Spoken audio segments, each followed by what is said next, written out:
Today's special guest is Dina LaPolt, and she's an attorney from California in LA, and she's had quite a career representing a number of artists, that some of whom you may have even heard of.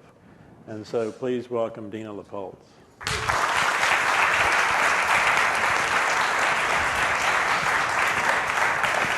Thanks, John. Thanks for coming, Dina.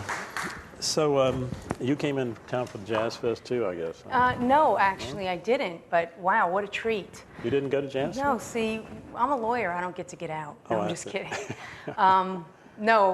Jazz Fest, I have a lot of friends down here that are here.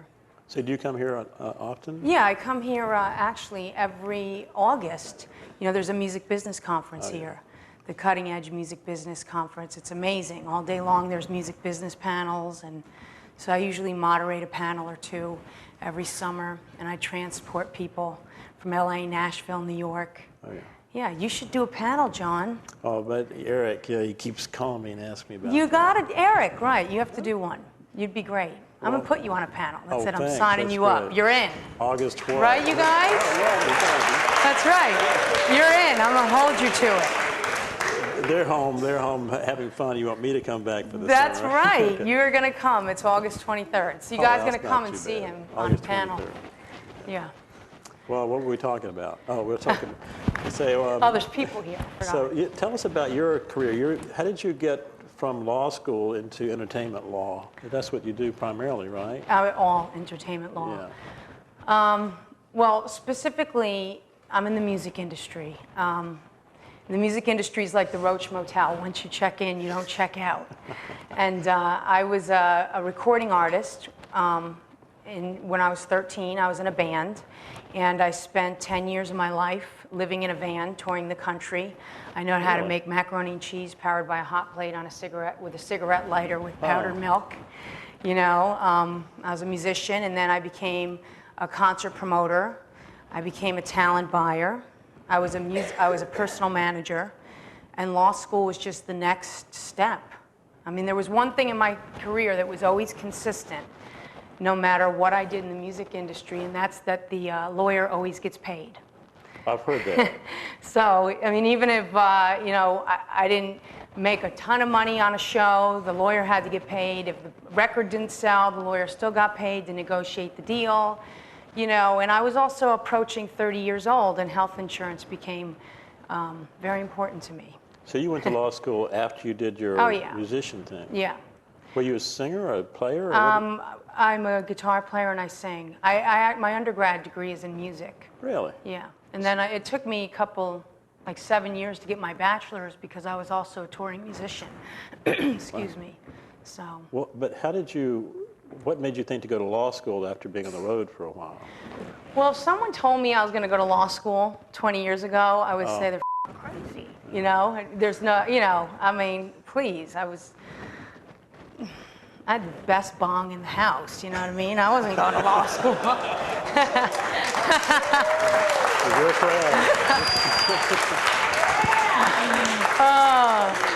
You know, I decided to go to law school as a personal manager, and I was managing, it was up in the San Francisco Bay Area, and I also taught guitar lessons to children throughout my whole life. I mean, I always did that. I don't know why, but I started teaching a neighbor kid in upstate New York where I lived when I was in high school, and it just really clicked from there, you know, and I did it my whole life. I mean, I'd stopped doing it when I was a lawyer, but, because now I'm rich. No, I'm just kidding. Whoops, my ass just fell out. So, but basically, so I did that my whole life, and then when I was a personal manager, I moved to San Francisco Bay Area because at the time in New York, I was working for the drummer for Kiss, whose name was Eric Carr. And Eric ran a management company called Street Gang Productions, and Gene Simmons had a record company called Simmons Records, which was part of the RCA Music Group. So I managed a lot of the bands that Eric had. I was like the day-to-day manager, is what you would call me, of the bands that Eric managed. And this one band, primarily I was responsible for, which was an all-female thrash band called Harry Carey. And they were a lot of work. So I worked for him for a while, and I don't know, but Kiss started, I don't know if Gene or Paul moved to LA. I think they both did. This was in the early 90s. So Eric started spending a lot more time out here on the West Coast, and he kept kind of insinuating that maybe I should move, you know, like little hints, like do it or you're fired. No, I'm just kidding, but little hints. So I was too scared to come to LA. You know, I'm from New York, and I was like, LA is evil. You know, I was just too scared. So I moved to the San Francisco Bay Area because I had an aunt there. And I said, let me do baby steps. So I got it, you know, Eric's like, okay, that's fine. At least you're going to be West Coast based. But within 9 months of me living in the San Francisco Bay Area, he died. Whoa. So here I was, transplanted to the West Coast with a degree in guitar. So you can imagine all the job offers I had, you know. And it was a very, you know, hard time for me because for the first time in my life, I mean, I didn't have my network.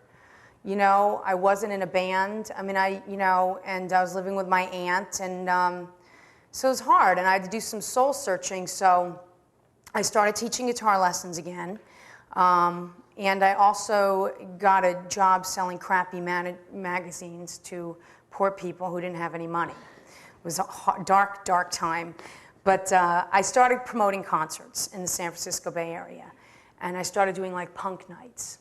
And I met East Bay Ray from the Dead Kennedys, and you know, I started doing all these, you know, punk nights. It started taking off, and then I eventually got into a band because once a musician, always a musician. You got to play. So I got into a band, and then I started managing this one band called Hissy Fit. These 14-year-old boys, you know, barely in high school, and I got them a record deal like within 5 minutes, and I had to hire a lawyer to negotiate, you know, to do their record deal, and he ended up making more money than me. I was like, that's terrible. And that's when I had a soul searching. I actually got invited to play. My band was invited to play at this music conference called the SFO. Have you heard? It was SFO Showcase. It was like South by Southwest or CMJ or Cutting Edge, and it was in the San Francisco Bay Area. So because we were a showcasing band, we got these free passes, laminates, to get in to during the day to go see these music business panels. So I just said, hey, you know, does anybody want to go with me? And of course, nobody in my band could be bothered. They're like, no, why would we want to do that? Learn anything about our career, please. So I said, this looks interesting. And I was always kind of the business person in the band. You know, I was like 27 years old. You know, I'd been doing this for a while, and I was, you know, ready to be educated, I should say. So I went to this this panel called Negotiating Your Record Deal. And I read the description on the panel, and it said, 4 music industry lawyers talk about the deal points in your record deal and what to expect when you're a songwriter, and, you know, all this. And I said, let me go check this out. So I was on the San Francisco campus, and I'm running to the panel, and I'm late and whatever. So I finally get into the panel. It was a big room like this, you know, but not, you know, it was like a flat room, like a classroom, but it's pretty big. And there was, you know, a panel up here with 4 guys. And I run into the panel, and I'm late, and I'm like, you know, the 4 guys up on the panel, one guy had long hair, another guy had like earrings, and one guy had a tattoo on his arm. And I'm sitting in the panel out of breath, and I tap the girl next to me, and I'm like, is this the panel with the lawyers? And she's like, yeah, shh. And it was at that moment I said, that's what I want to do. If those guys up there are lawyers with the friggin' tattoos and the long hair and the earrings, holy shit, that's what I'm doing. And I actually went up to a lawyer afterwards on the panel. His name is Tony Berman, and at the time he had long hair and earrings. And I said, hi, you know, I'm Dina LaPolt. And he's like, well, I'm not taking any demo tapes. I'm like, chill out, dude. I'm not giving you my demo tape. I want to go to law school. How do I get there? And he was like, oh, well, you know, you have to go to college first. I was like, what do I look like? You know what I mean? I was like, I did go to college, you know, so how do I get to law school? Now, let me tell you this. Retribution is so fine, because I refer him a shit pile of work, people. So he basically works for me now, you know what I mean? He's going to kill me when he watches this. But so he was kind of a little bit cocky, but I loved him anyway, and he gave me a little bit of advice, and I you know, took the LSAT, got into law school, and started interning for one of his colleagues, who at the time was the lawyer for this band called Cake. It was the first time I ever saw a mechanical license in my whole life, you know, never even knew one existed. It was very interesting. So and now my friend Tony Berman and I, we're very good friends, and we do a lot of work together. So, but now you're an artist lawyer for the most part? Yeah, I started out at a firm, and I started working for a very prominent music lawyer named Sandy Fox, who actually wrote the music sections of the Matthew Bender books, which are these legal books, you know, and I started working for him, and at the time he had Jeff Foxworthy, Jennifer Lopez, Miles Copeland, who managed the Police and the Go-Go's, and so I didn't start working for him, I started interning for him.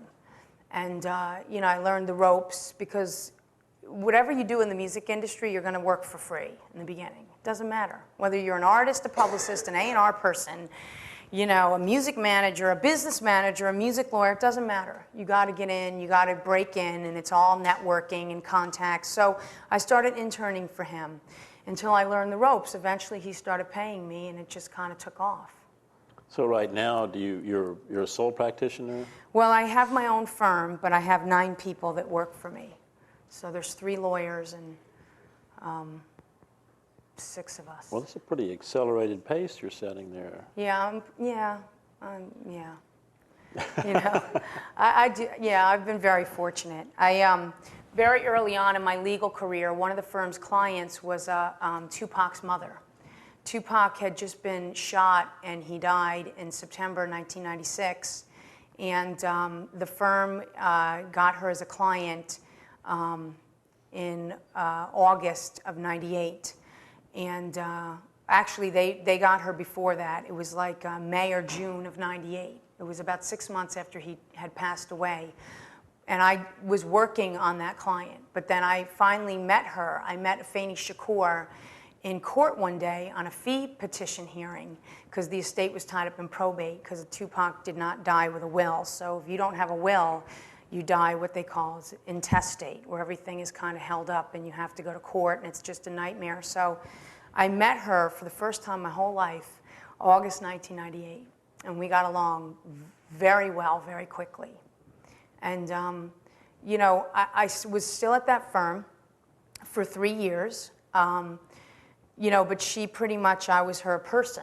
So she would talk to me, and I worked very hand in hand with her litigator, who was responsible for getting her masters back from Death Row Records. And so I worked very closely with him. His name is Donald David. He's a phenomenal lawyer, a pit bull. And he actually has been one of my mentors, and he's great. So I got along very well with him and with her. And, you know, from then, I opened my own firm. So you do a lot of contract negotiation for artists? Yes. Mm-hmm. And publishing deals? Yes, we do. Pretty much, my day consists of I wear a headset, and I'm on the phone from the minute I wake up to the minute I go to bed. I negotiate deals, find opportunities, mix people together, put together relationships so deals happen. You know, it's very much like Jerry Maguire. I know you're too young to know who that is, but John would understand, and this John would know as well. But, you know, so I pretty much put together agreements for every single type of deal that happens in the music industry. Things have changed so much now, and it's because, you know, the music industry really bottomed out in 2005 and 2006. It's, believe it or not, on its upswing. And when I started as a music lawyer, it was very difficult to really negotiate with labels, especially if you had a new artist. Like one of my new artists that I had way back when I started was Wild Orchid, who I signed to RCA, and you might know Wild Orchid. Fergie is in Wild Orchid, Stacey Ferguson is Fergie, and Stephanie Rydell, Renee Sandstrom. So I represented them, and it was very difficult for them as a new artist because when I did their record deal, they didn't have any quantifiable success. So it was like we were presented with an offer, and that's the offer, you know. And that was very hard when you have a new artist, you know. Now in the music industry, because so much stuff has happened, and the record companies are struggling, they are actually extremely open to new types of relationships. So if a record company wants to sign one of my artists, they usually will call me and say, hey, you know, we're interested in this artist. What's going on with them? And the deal making has become a lot like it is in Japan. Like in Japan, I don't know if you know, is that, you know, they're not like Americans where they just rush into deals and sign these enormous contracts and then they get stuck with each other. You know what I mean? That's how we operate as Americans. You know, kind of like getting married. You don't know you hate them until you're like married, and then you're like, what the hell did I do? Japanese, thank God, they're so amazing.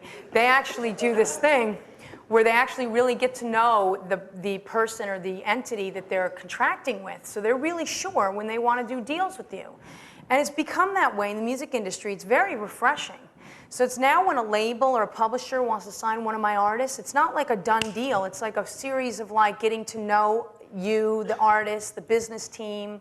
You know, and I'm, you know, I know everybody. I'm, you know, thank God, I'm very grateful. So a lot of people know who I am and my reputation. So, you know, but they, you know, and the managers that I work with. So that's a good thing. You know, but in the beginning, it was like they want you to go to lunch with them and really get to know them so they understand really what they're getting into and what you're getting into, you know. So what about, so you find that they're open to joint venture deals now? Yeah, I mean, if you have leverage, you can do whatever you want. I mean, if I have an artist that has leverage, like I represent one of my artists is Baby Bash, and he used to be signed to Universal Records, and he had a couple hit songs, and he sold a couple million records. So he's what we call a midline artist. He's a platinum artist. Multi-platinum artist is someone who we consider someone who's sold millions of records. A platinum artist is someone who sold a million or more. That would be like Gavin DeGraw or Baby Bash or somebody like that. And so he's, you know, has some leverage. So when, you know, the Universal deal terminated and I was able to take him somewhere else, I had quite a bit more leverage than I would have with somebody that was new. So I was really able to set the playing field for how I wanted to do the deal. That's great. You know, it's not like that all the time. I mean, sometimes you get an offer and, you know, and you have to explain to the client it's probably not in their best interest. And that's difficult because in my experience, it doesn't matter how shitty the deal is, the artist always wants to take it. I mean, I explain it to, you know, and that's the thing that artists have to be aware of. I mean, if they just focused on their craft and build their base and just continue on their art and get their music out there, they'll eventually have the leverage to where they can get the deals they want. You know, too often artists are like, no, let's just take it, because they have this sense of desperation and they shouldn't, you know. Especially now, there's so many other ways that an independent artist can make money. Do you see the music business changing dramatically in the next few years? Is it all going to be ringtones and alternative uses, or what? You know, here's where I think the music industry is changing. I think record companies no longer are going to be record companies. I think that they are, and they already are doing this, but I think it's going to become more prevalent, where they are getting involved in other aspects of the business. So where record companies, I don't think they're going to be record companies anymore. I think they're going to be multimedia entertainment groups.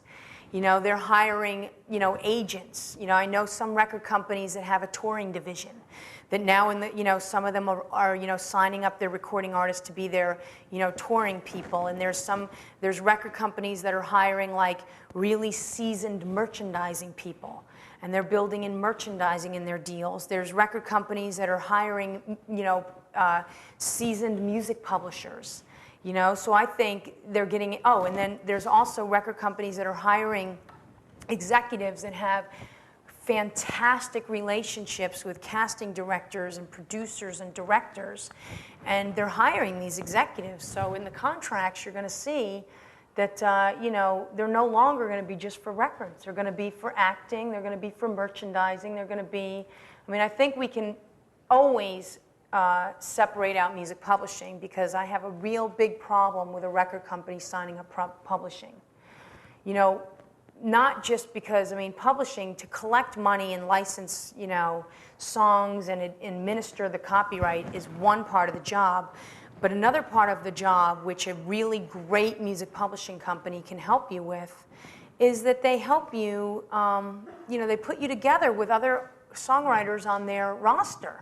So you get to collaborate with other songwriters that are outside of your genre, you know, and that's a very, very, very important part of music publishing. that a record company can't provide. But they're getting into other income streams. Well, what advice would you give to a young independent band other than build your fan base and perfect your craft? Well, I guess it all depends what kind of music they are. So if it's a rock band, I would say quit your jobs, buy a van, and go on the road. And keep writing music, have a great website, create a mailing list. Every show you're at, get every single email address you possibly can. You know, build your base like that, you know. You know, try to meet as many people as you can on the way. Try to showcase at, you know, industry conferences like CMJ, South by Southwest. Take advantage of those panels, because that's how you meet people. I mean, you know, the music is the most important thing, the songwriting, but it's who you know. So if you're friends with music supervisors and A&R people, then you have a vehicle to get them your music, you know. And if it's not a rock band? Well, if it's rap music, I would say, you know, get into one of those, the producers camp. You know, rap music is very, very, very, you know, based in the producer realm, so you really have to be from that type of where you have to focus your energies. So go hang out at recording studios, make friends, meet engineers, you know, meet some producers. You know, every big producer, whether it's Timbaland or, you know, Dr. Dre, they all have their camps of people that all started under them. You know, Danger, who's a huge producer now, he did a lot on the Justin Timberlake record. He produced this track on one of my artist records. Her name is Paula Deanda. She's on Arista. It's this single that's going to come out in the next week. It's called Easy.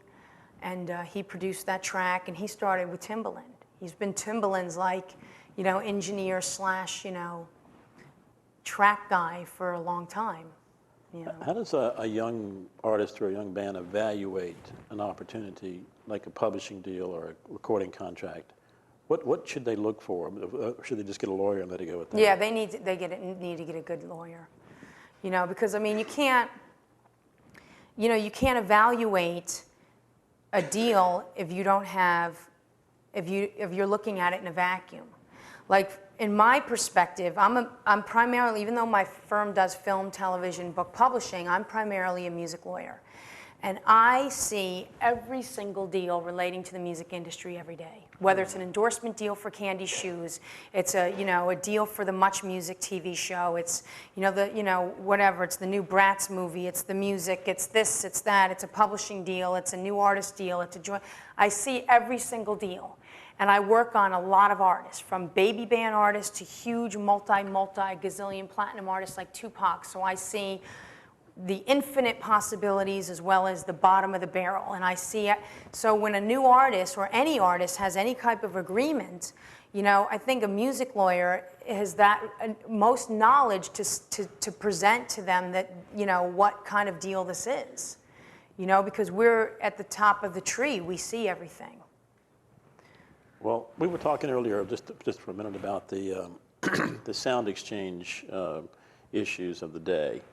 And that sound exchange is related to the RIAA, right?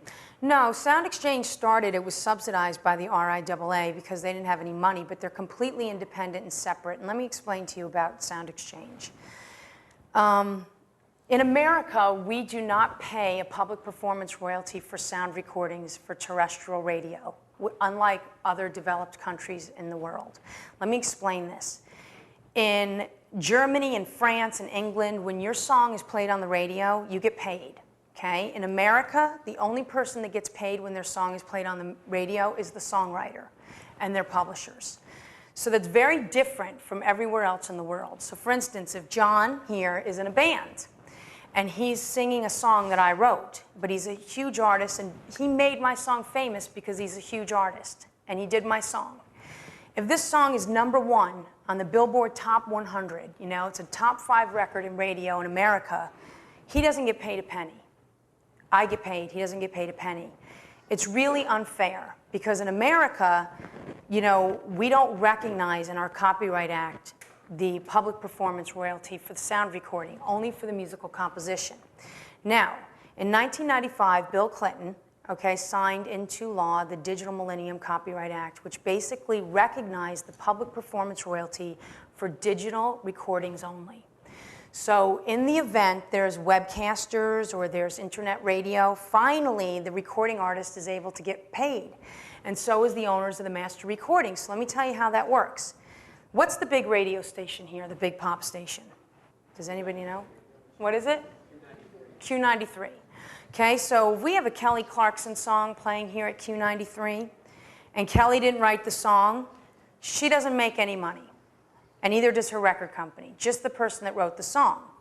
Now, we've been fighting in Congress for many years to get the public performance royalty recognized for sound recordings, because that would be the fair thing to do, all right? The record companies have been very successful with the Broadcasters Association to lobby Congress. They have an enormous amount of money to stop that income stream. They argue that, well, radio plays the records and we make the record companies money, so why should we pay them? I think that's a very selfish argument because there's 6 exclusive rights under the Copyright Act, and one of them is public performance of music that has nothing to do with distribution of music. You know, as a recording artist, me representing songwriters and recording artists, they should get paid for every single one of those rights. You know, so when Sound Exchange is just one of the designated agents that is actually written into the Copyright Act, the other one is Royalty Logic that's run by a close friend named Ron Gertz. Both of them are very good. Sound Exchange is by far the largest. But when Sound Exchange came into existence, they half their board, I don't know the details of it. John Simpson, who's the executive director, who I'm sure you know, you should have him come speak. But you know, the RIAA had half of the board members, and then half of the board members, I believe, were artists and independent record companies. So they have they're independent now. They're not subsidized by the RIAA, and they have their own building, and you know, they're completely independent. But they collect monies for the public performance of master recordings over the internet. So when terrestrial radio goes digital, they'll collect money from them too? Yes. And it's money that goes to the artist and the record company? Or Yes, just how the it works company? is this, and I'll break it down for you easy. For every dollar, and we'll just use Sound Exchange for purposes of this conversation, and even though you can collect on your own or designate Royalty Logic. So let's say for every dollar that comes into Sound Exchange, 50 cents of that dollar goes to the owner of the master recording, which is usually the record company. 45 cents of that money goes to the recording artist, the featured artist. And 5% of that money goes to the 2 unions, which are AFTRA and the AFM. Now, one of the things that was missing in the Copyright Act was that producers, you know, which was a big issue. So like we do in the music industry is we have the laws, and then we have what we call industry custom, which is where, you know, we get stuck with these laws made by these blowbags in Congress who don't have a shit's idea what the we do for a living. So they make these laws and we have to live with this crap. Okay, so they make these laws, and what we turn around is those of us that work and run the music industry, we make up our own crap. And we do what we think is right, which is called industry custom. So what we have been doing as an industry is that we have been paying the producer a portion of those sound recording public performance royalties because that is the right thing to do. The record companies pay the producer? No, we have a letter of direction in the producer agreement because every time an artist hires a producer, that relationship is between the artist and the producer, not the record company. So if I hire you as my producer, in my producer agreement with you, I have a letter of direction to the record company that directs some of my royalties to you as producer royalties. I'll also have a separate letter of direction which directs Sound Exchange to pay you a portion of my royalties for the public performance of my masters. Even though the record company often is the instigator of hiring the producer. Well, they strong-arm you into picking who the hell they want you to, but you still have to pay, and you still have to, you pay for them. There's no privity of contract between the record producer and the record company. There could be, they're just not. There's not. Right. They won't do it. They won't do it. No. And doesn't that insulate them from? Yes, from liability. So, you know, again, it's all about leverage. So if I have a huge artist and I'll say, I'm going to pick Rick Rubin to do my record, go screw yourself and here's what I'm doing, that's what they're going to do, and they're going to shut their mouth. If I have a new artist, they're like, well, we really want you to pick this guy who's, you know, gazillion $500, who's arrogant as all hell, and you'll freaking hate his manager, but we want you to work with them. So we're kind of stuck working with who they want you to work with, especially in pop and rap music and R&B. Because in those genres of music, you have a producer for every single track on the record. Right. It gets very, very expensive, and you're dealing with a lot of different producer agreements. You know, so that respect, it's difficult. So you have to negotiate with each one of those producers on behalf of your artist. Yeah, and that producer has a problem with the record company not paying the royalties. That producer They come to me. Sue the artist. Yeah. Yeah. You know. It's not a good deal. I mean, we have a letter of direction attached to the producer agreement which directs the record company to pay a portion of the artist royalties to the producer, but that letter of direction is very specific. It says that this is an accommodation to the artist only. In no event does it create any relationship between the record company and the producer, and da-da-da-da-da. I mean, there's a lot of like, Oh, yeah. yeah. I mean, I have the problem with myself and BMG. They're holding royalties they owe me for Etta James, but I can't get them unless I go sue Etta James. Yeah, and I'm not going to do that. No, no, no. So it's a problem, you know. Right now, we have these the copyright committee has ruled that web radio has to pay for every song by the user and by this, and Sound Exchange wants their royalties too. So this is a positive thing in your view because that means publishers, writers, and artists and record companies get paid. It's positive, but on the other hand, it's also a hardship for the small webcasters. So like we were just discussing before this discussion,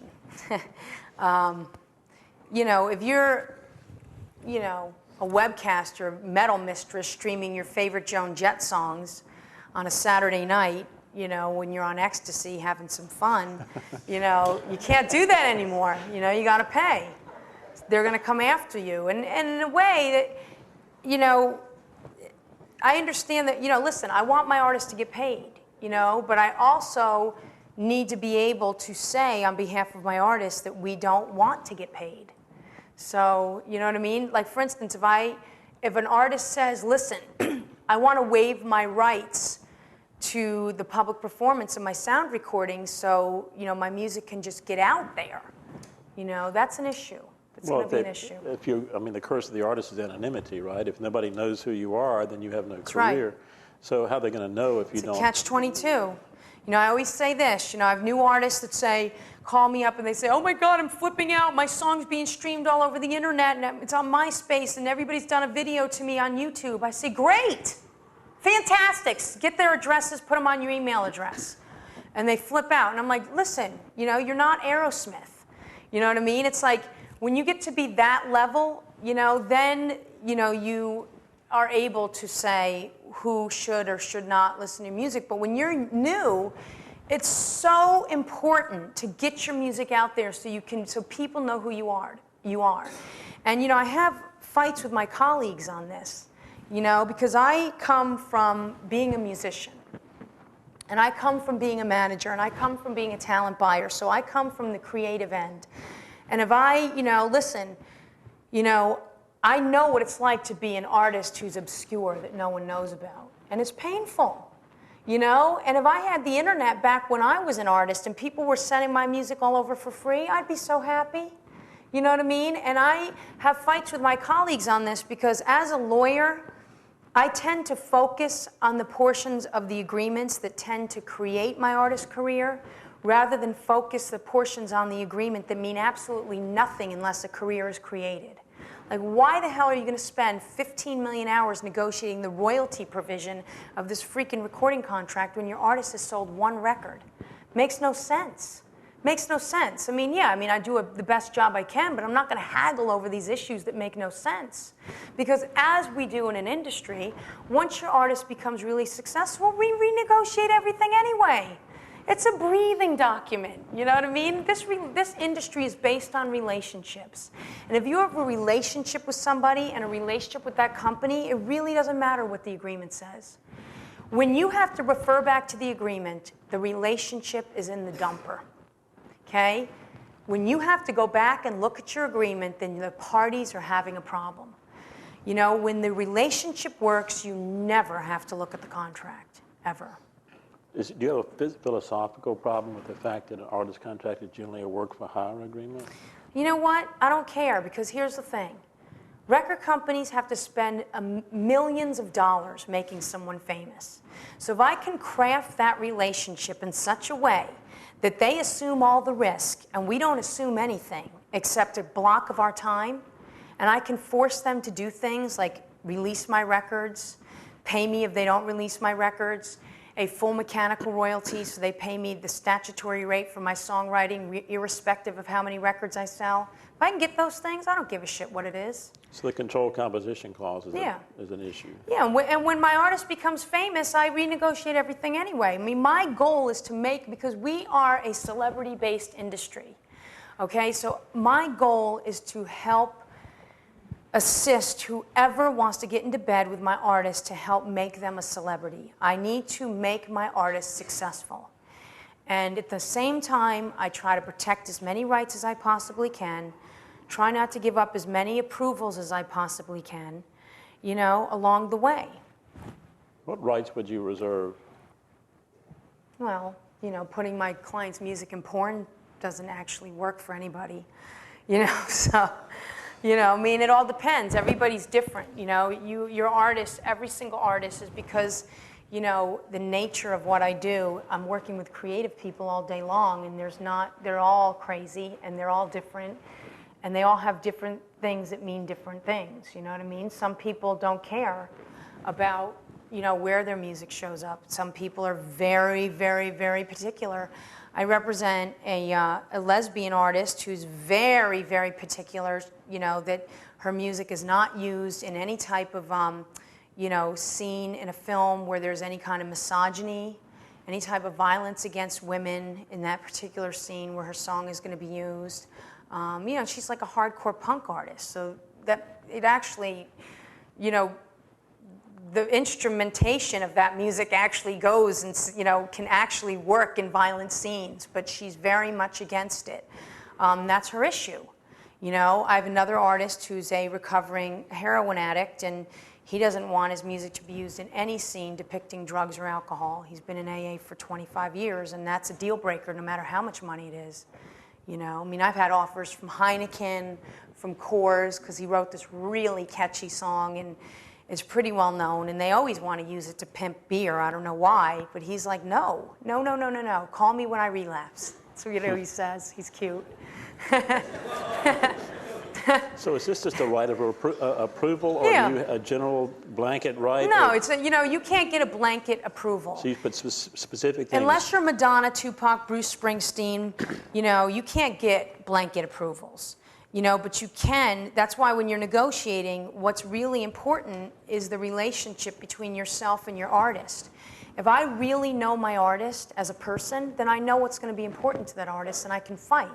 Like for Fanny Shakur, approvals are a really, really important thing to her. Really important. You know, the way her son's legacy is presented is extremely important to her. You know, and some of my other artists, they don't really care. As long as the money's there and, you know, they're fine. What about a management contract? I'm seeing management contracts that have in perpetuity sunset clauses. Are you in favor of that? Here's the theory. Let me tell you this, okay? Let me give you a scenario.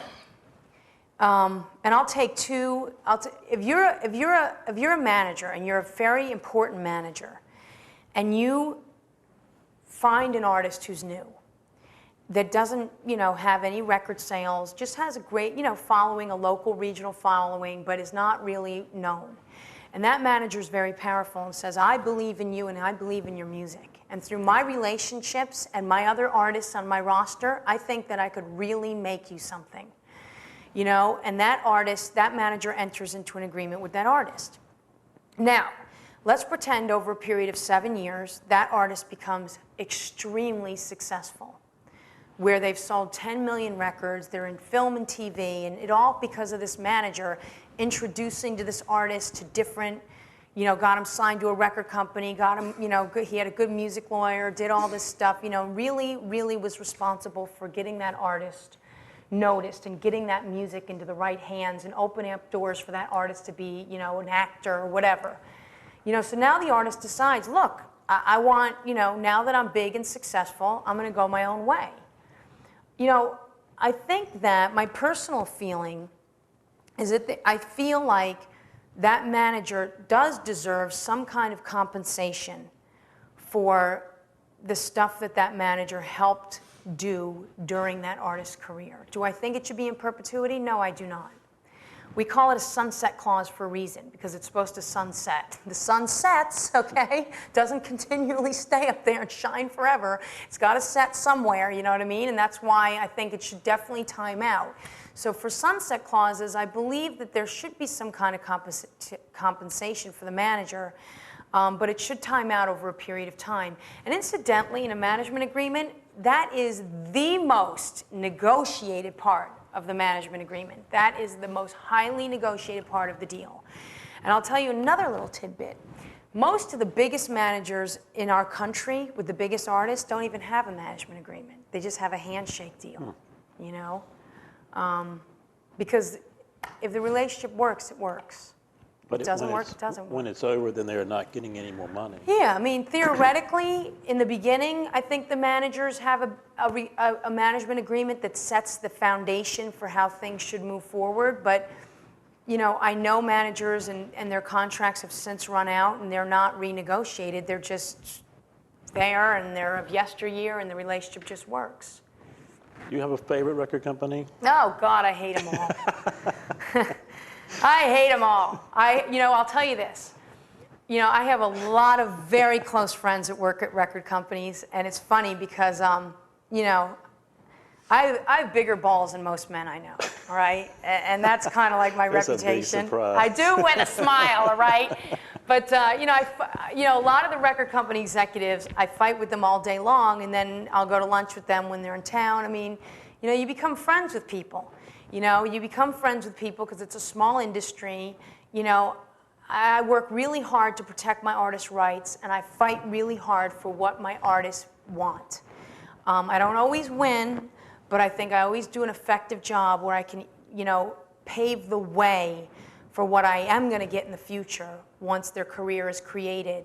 You know, but you have to be very careful. You know, you can't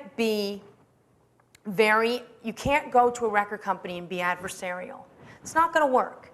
I mean, I'm a strong advocate for my clients' rights, and I fight for my artists, but at the same time, I have very solid relationships with the record companies and with the executives that work in the record companies.